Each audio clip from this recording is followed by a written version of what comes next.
दोस्तों, स्वागत है आपका कॉम्टी न्यूज चैनल में। जनवरी के तीसरे हफ्ते की अहम जानकारियां जो हम आपके सामने पेश करने जा रहे हैं।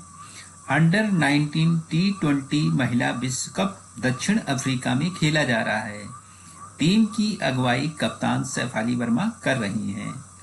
टेलीविजन एंड चैनल एजेंडे से संचालित हो रहे हैं और समाज में दरार डाल रहे हैं, ऐसा सुप्रीम कोर्ट का एक जजमेंट में फैसला आया है।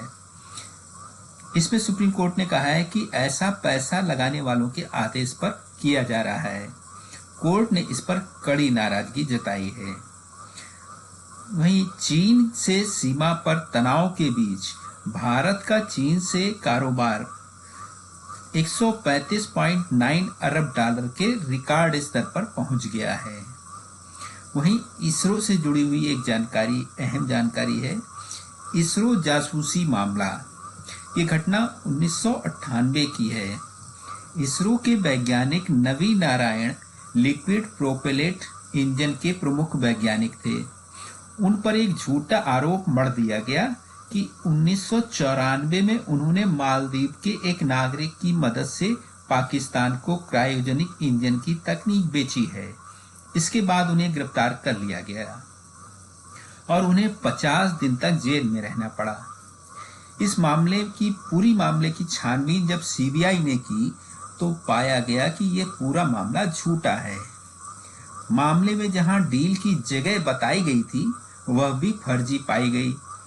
1998 में उन्हें सुप्रीम कोर्ट ने बरी कर दिया।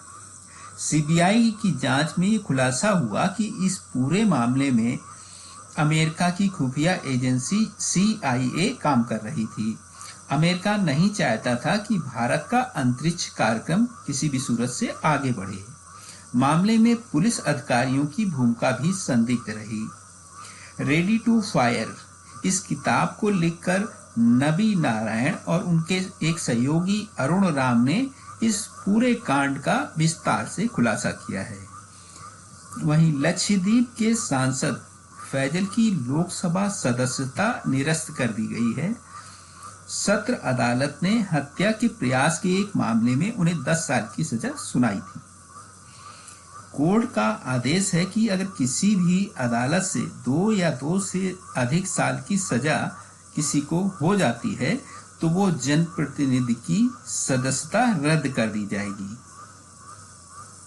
11 जनवरी 2023 से फैजल की सदस्यता निरस्त कर दी गई। नेपाल में चालक दल के सहित 72 लोगों को लेकर जा रहा विमान हादसाग्रस्त हो गया।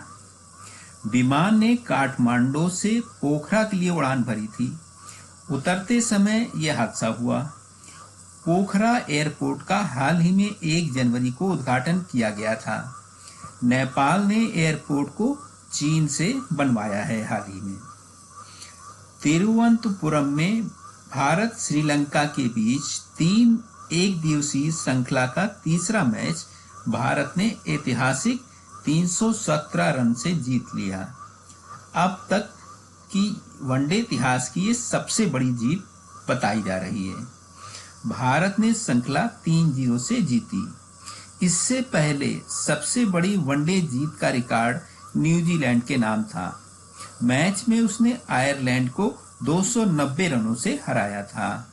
वहीं इस मैच में विराट कोहली ने 21वां शतक लगाकर सचिन तेंदुलकर 20 शतकों के रिकॉर्ड को पीछे छोड़ दिया है।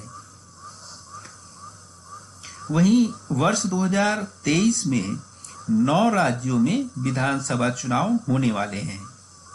इस साल त्रिपुरा, नागालैंड, मेघालय, मिजोरम, मध्य प्रदेश, छत्तीसगढ़, राजस्थान, कर्नाटक और तेलंगाना में विधानसभा चुनाव होने हैं। जम्मू कश्मीर में भी इसी साल विधानसभा के चुनाव हो सकते हैं, लेकिन अभी इसका मामला 50-50 है।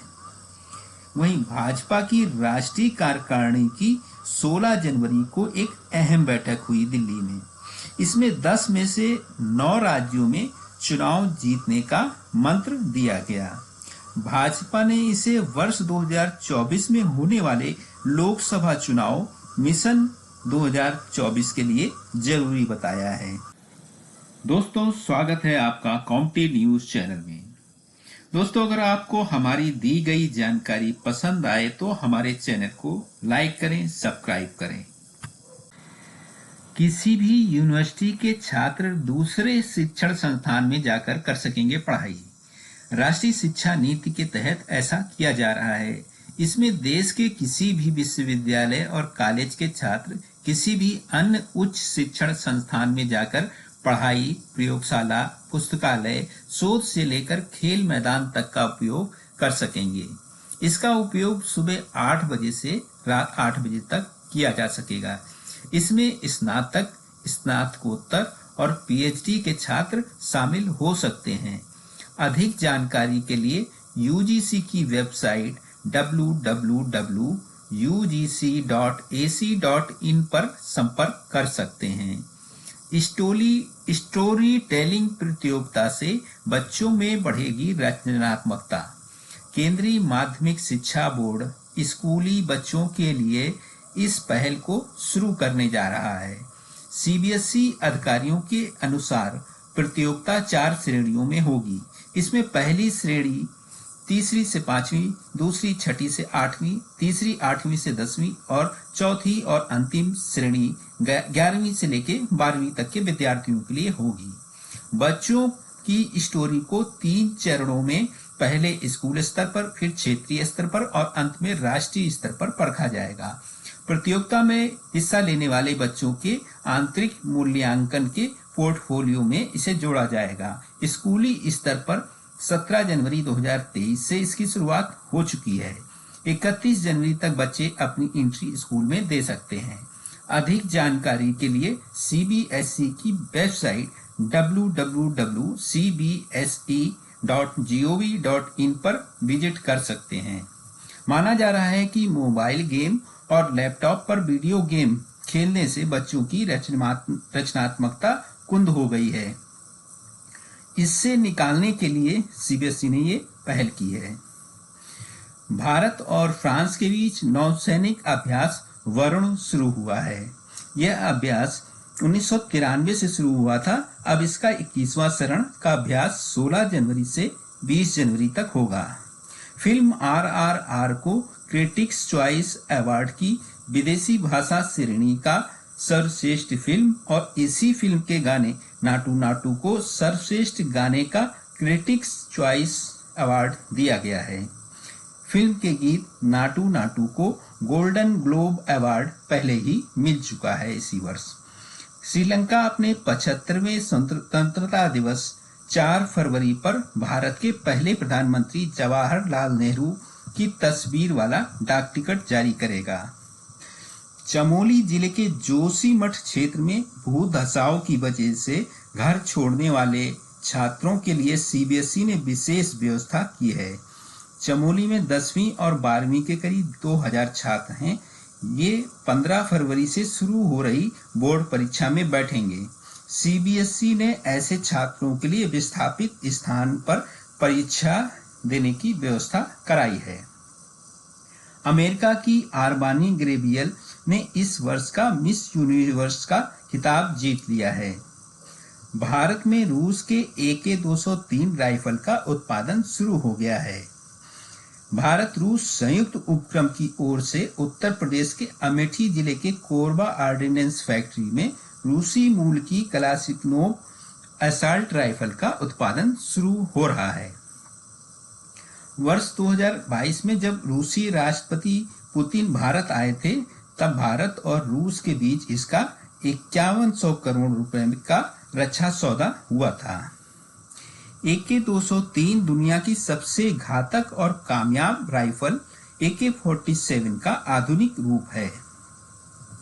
अमेरिका के गांधी मार्टिन लूथर किंग को कहा जाता है। हाल ही में उनके सम्मान में ह्यूस्टन में एक परेड निकाली गई।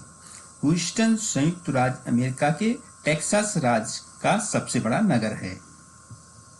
भारत और न्यूजीलैंड के बीच एक दिवसीय श्रृंखला के पहले मैच में भारत के शुभमन गिल ने दोहरा शतक लगाया है। वह दोहरा शतक लगाने वाले देश के सबसे युवा बल्लेबाज बन गए हैं। भारत ने मैच में न्यूजीलैंड को 12 रन से पराजित किया है। धन्यवाद।